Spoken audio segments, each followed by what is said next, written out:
जय हिंद ऑफिसर, क्या चल आपके। आज से हमारे एग्जाम को 3 से 4 दिन हमारे पास बचे हैं।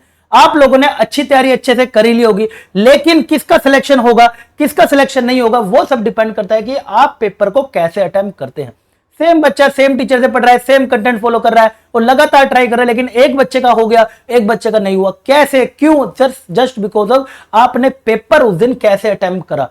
तो मैं एक स्ट्रेटेजी अपनी आपके साथ शेयर करना चाहूंगा, मतलब एक ऐसी स्ट्रेटेजी जो मैं अपने टाइम पे भी यूज करता था और मुझे हमेशा बेनिफिट मिला ही है इसका। और जो बच्चों को मैंने अपने बोला है डिस्कस करने के लिए भी, मतलब पुराने बच्चों को भी, वो लगातार बार बार रिटर्न एग्जाम निकालते जा रहे हैं, इसलिए इतने सारे रिजल्ट आपको जेडीए से देखने को मिलते हैं। तो मैथ्स में तो उनके लिए 100 नंबर आना कोई बड़ी बात है ही नहीं। समझता हूं, आपके साथ भी शेयर करता हूं क्या क्या बातें इसके अंदर आपको फोकस करनी है। सुनिएगा, सबसे पहले देखो, आपके पास जैसे ही पेपर है ना, आपने क्या करना है भाई, पूरा कंप्लीट ना पेपर को पढ़ लेना है, अच्छे से पढ़ लो। जो भी आपको आसान से क्वेश्चन आपको दिख रहे हैं, लाइक स्टेटमेंट वाला कोई क्वेश्चन दिख रहा है, या फिर आपको कुछ वैल्यू पुटिंग वाला क्वेश्चन दिख रहा है, या फिर कुछ भी सारे क्वेश्चन हो सकते हैं। लाइक अगर हम बात करें मेथड डिटरमिनेंट के अंदर स्टेटमेंट वाले क्वेश्चन आ जाते हैं, सेट्स रिलेशन फंक्शन के अंदर कुछ बहुत आसान क्वेश्चन आ जाते हैं, है ना। ऐसे ही ज्योमेट्री के अंदर जो ये ऊपर से दिख रहे हैं, आप उनको साथ साथ निपटाते जाइए और ऊपर से रीड करते जाइए, जो लग रहे हैं वो आपको पता चल जाएगा। इससे क्या होगा, आपके 10 से 12 क्वेश्चन स्टेटमेंट वाले, छुटमुट वाले, वैल्यू पुट करने वाले, सीधा पुट करने, मतलब जो बहुत आसान कैलकुलेशन वाले होते हैं वो वाले आप ऊपर से करते जाइए, अगर आपने कवरेज अच्छी सी कर रखी है तो।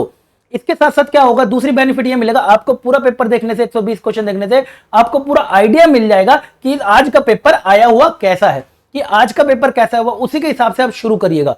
पहले क्वेश्चन से ही स्पीड बना के रखिएगा, मैं पहले से बोल रहा हूं आपको, पहले क्वेश्चन स्पीड बना के रखिएगा, ऐसे नहीं कि आराम से करूंगा, अभी तो टाइम है, ठीक है। तो आपको मुश्किल आया हुआ है तो आपने उसी हिसाब से एक्शन लेना कि कम करके जाऊंगा और अच्छे से करके जाऊंगा, ढूंढ के टाइम लगा के। आसान आया हुआ तो आपको नंबर ऑफ अटेम्प्ट बढ़ाने पड़ेंगे, क्योंकि सबके लिए फिर वो आसान होगा, कम है तो फिर सब आसान, मुश्किल है तो सबके लिए मुश्किल होगा। वो 15-20 मिनट आपका डिसाइड करेंगे कि आपको पेपर आगे कैसे अटेम्प्ट करना है। आगे बढ़ते हैं। उसके बाद जैसे आप एक बार पूरा रीड करके आगे, ऊपर से 10-12 क्वेश्चन निपटा के आगे हो, उसके बाद अपने स्टार्ट करेगा फिनिश द स्ट्रॉन्ग वन।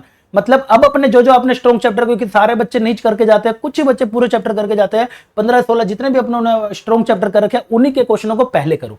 उन्हीं के क्वेश्चनों से करने क्या होगा, आपके 10-12 पहले ही हो गए, उसके बाद आपने 18-20 भी अगर कर दिए तो आप एक सेफर साइड पे पहले ही घंटे में आ सकते हो, पहले ही घंटे में आप सेफर साइड पे आ सकते हो। स्ट्रॉन्ग वन वालों को पहले कर लो। उसके बाद भाई सब क्या करो, जो क्वेश्चन आपने स्ट्रॉन्ग वन वाले ही थे आपके, और आपको वो घर से आप पढ़ के गए, उसमें समय लगेगा, तो उसके ऊपर अगर समय लग रहा है तो कोई बात नहीं, बट ये नहीं कि 5 मिनट से ज्यादा लग रहा है, नहीं।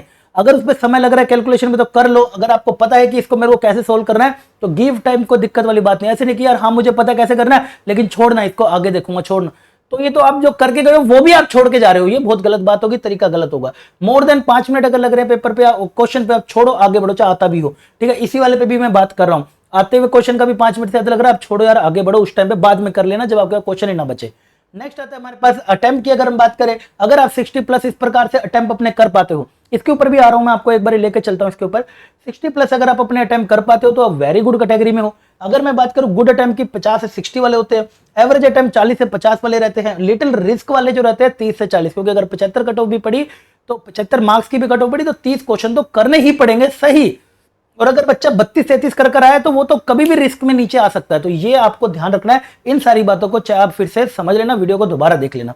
इसके ऊपर आते हैं सबसे इंपॉर्टेंट, देखो ये सारी चीजें अप्लाई कैसे करनी है ना, ये सारी चीजें अप्लाई करने के लिए मैंने एक ना मॉक भी डाल दिया है टेलीग्राम ग्रुप में नीचे।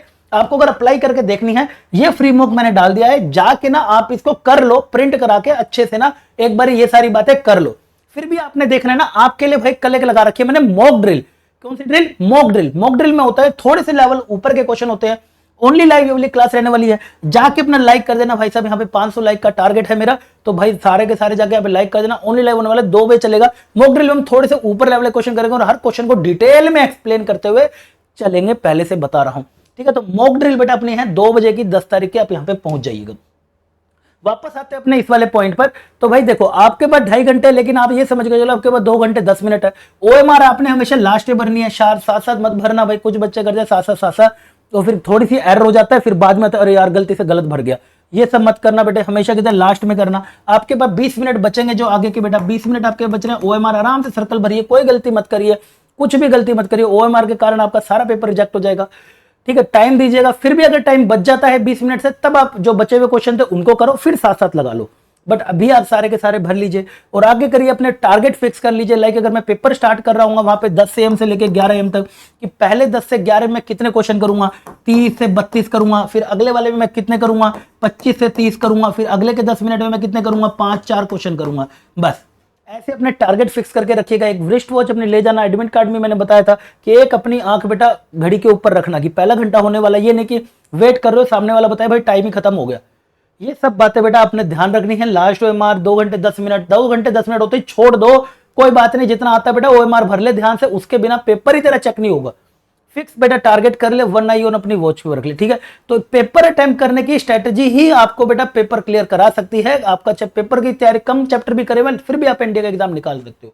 इसलिए बेटा कल आपके लिए भाई लगा रखा हूं मॉक ड्रिल बेटा हमने लगा लिया साथ में एंडेड 2025 की। भाई सॉरी यूपीएससी भाई, एक्चुअल पेपर बेटा लीक करूंगा, आपको दिखाऊंगा क्या एक्चुअल में आ रहा है। लिंक आपको नीचे दिया हुआ है।